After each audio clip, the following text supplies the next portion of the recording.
looping options. Just for completeness' sake, we're taking a look at the remaining section of the timeline context menu, looping options, in this edition of Stuart's Audacity Tips. Think back a couple of weeks before we started this series on the timeline context menu. Did you know as much about it as you do now? Share this with another Audacity user. I bet they'll thank you for it. So, we've been looking at the context menu that pops up if you right-click on the time scale above the timeline. We've explored all the options except the 4 in the middle section. They have to do with options for looping playback. Looping playback can be a very helpful tool for a variety of use cases. I often use it for listening to new accents and dialects or isolating sections of music to create samples and loops.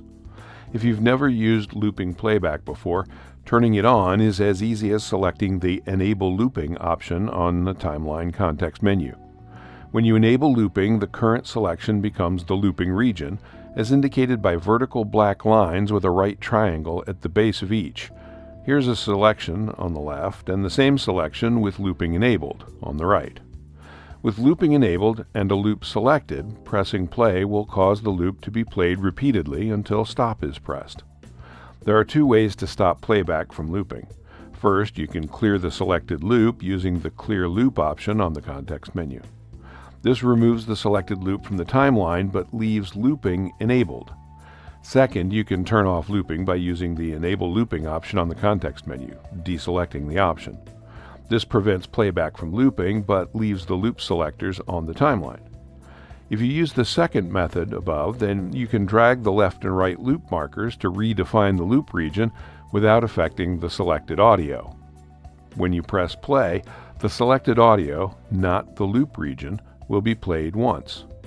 If you then use the Enable Looping option to enable looping again, when you press play, the playhead will start playing at the beginning of the selected audio, then loop to the beginning of the selected loop, not the selected audio, and repeat the selected loop until stopped.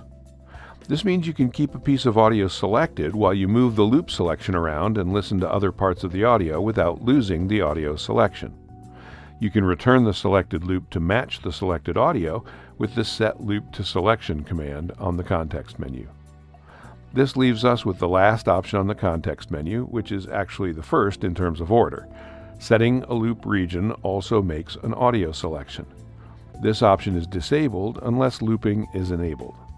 With looping enabled, if you turn on Setting a Loop Region also makes an audio selection, the audio selection will automatically be reset to match the loop selection whenever the loop selection is changed.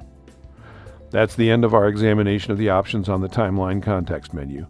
Remember, anytime you run across something in Audacity that isn't familiar or causes you confusion, shoot me an email at stuart.kofi@gmail.com.